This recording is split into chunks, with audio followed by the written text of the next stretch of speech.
ما دام أنه سمية قاسمي في هذه الأثناء تشكل لوحة تشكيلية ديالها فيما يخص موضوعنا لنهار اليوم، ألا وهو إذن اليوم الوطني للمعاق.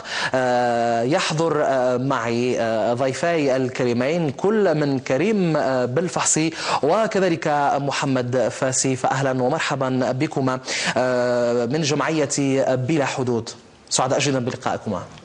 شكرا. صباح الخير الأخ مراد، صباح الخير الطاقم العام الاستوديو صباحيات، صباح الخير مشاهدي الكرام في كل أرجاء الوطن.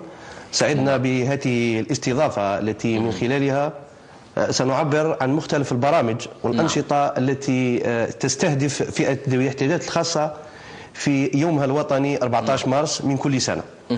فالمتحدث يتكلم عن البرامج التي تسطرها مختلف الجمعيات والمنظمات وهيئات المجتمع المدني. الأستاذ محمد فاسي سيتكلم عن الإدارة ومديرية النشاط الاجتماعي والتضامن، طريقة التكفل، كل الإجراءات الإدارية. نعم، جميل جدا. يعني اهتماماتكم لا تنحصر فقط في 14 من شهر مارس، باعتبار أن هذه الشريحة تعيش معنا في المجتمع، وينبغي أن يعني تدمج في يعني هذا الكل في يعني وهي مثلا في الجمعيات وهي مثلا في الخارج. ينبغي إلينا أن نغير هذه الذهنيات وهذه النظرة تجاه هذه الشريحة، وهو ما تسعون إليه من خلال الجمعية.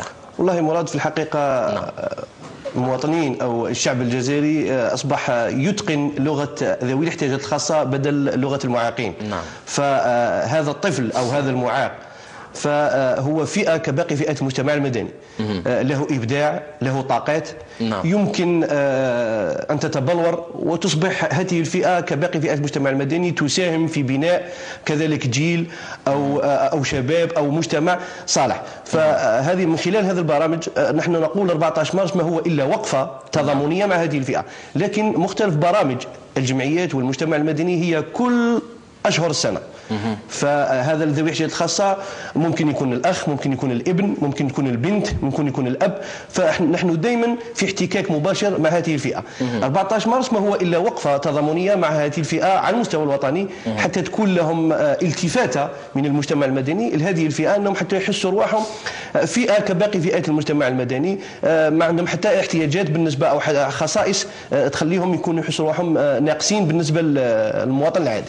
على كل من خلالكم يعني تحية لكل الجمعيات التي تتكفل بهذه شريحة ذوي الاحتياجات الخاصة. ولا ننسى كذلك أن هنالك البعض من العائلات مثلا يملكون يعني بداخل أفراد أسرتهم يعني أفراد من يعني معاقين يعني في مختلف الإعاقات، ويعني يتهلاو فيهم ويكونوا معهم ويكونوا بجنبهم. لكن يعني الجانب الآخر ينبغي أنهم يديهم مثلا لمثل هذا الجمعيات حتى يحسوهم بأنهم هم نقطة لا تتجزأ من هذا المجتمع بالكل. نعم مراد، في الحقيقة احنا نستغل هذه الفرصة ومن هذا المنبر أننا ندعي أو نستدعي كل ذوي الاحتياجات الخاصة بما فيهم العائلات الكريمة الجزائرية المعروفة بالحنان نتاعها والعاطفة وقوة المشاعر، أنها تتصل مع هذه النوادي الجمعيات المنظمات حتى تخلي هذا الشخص المعاق، لا سيما فئة الطفولة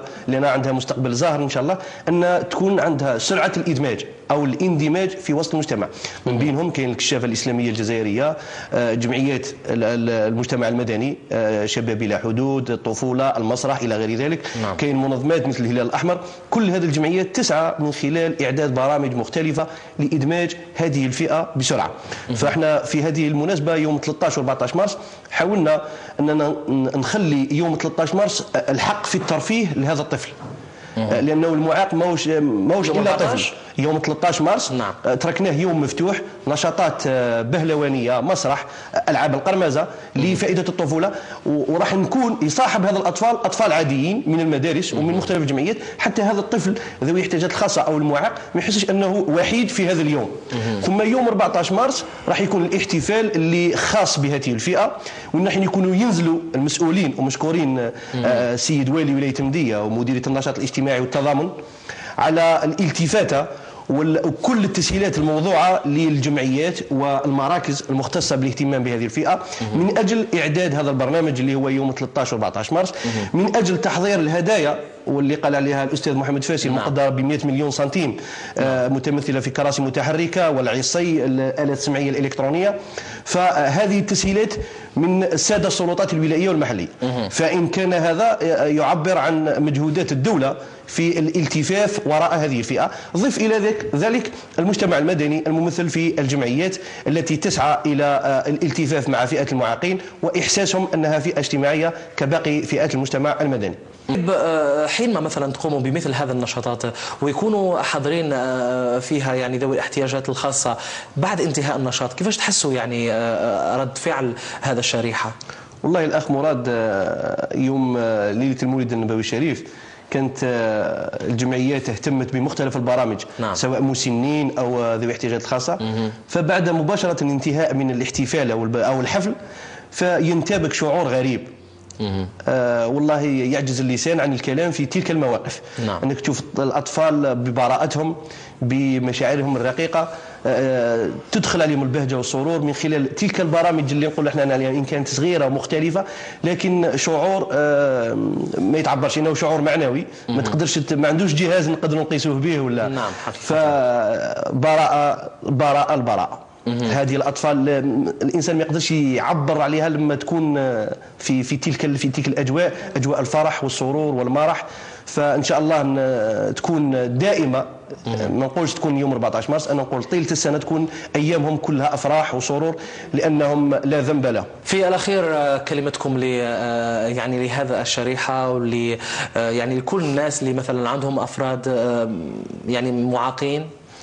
الأخ مراد، أنا قلت نكرر مرة أخرى أننا نطلب من كل من له فرد معاق أو باختلاف الإعاقة نتاعو الاتصال بهذه الجمعيات بالمراكز حتى نلبي لهم مختلف طلباتهم من خلال هذه البرامج، سواء كانت في المنظمات أو الجمعيات سواء المراكز. أستغل هذه الفرصة كذلك لأقدم تشكراتي لكل من هو وراء الستار الذي يسعى الى تجسيد هذا البرامج، سواء كان جمعيات او مختصين في علم النفس او مربين او مرافقين لهذه الفئه، ولا حتى المسؤولين السلطات المحليه والولائيه المساهمين كل بصفته وباسمه على المجهودات الجبارة اللي بذلوها في إنجاح هذا البرامج وتجسيدها والتضحية اللي قدموها لفائدة المجتمع المدني. تحية كبيرة لكل هؤلاء الفاعلين. فقط شكرا جزيلا لكريم بالفحصي رئيس جمعية بلا حدود، سعدنا جدا بلقائكم في هذه الصبيحة. وشكرا جزيلا كذلك لمحمد فاسي مدير مركز طبي للمعوقين. فتحية كبيرة على المجهودات التي تبذلونها من أجل يعني جعل هذه الفئة تكون مدمجة في إطار المجتمع. شكرا جزيلا لكم. شكرا.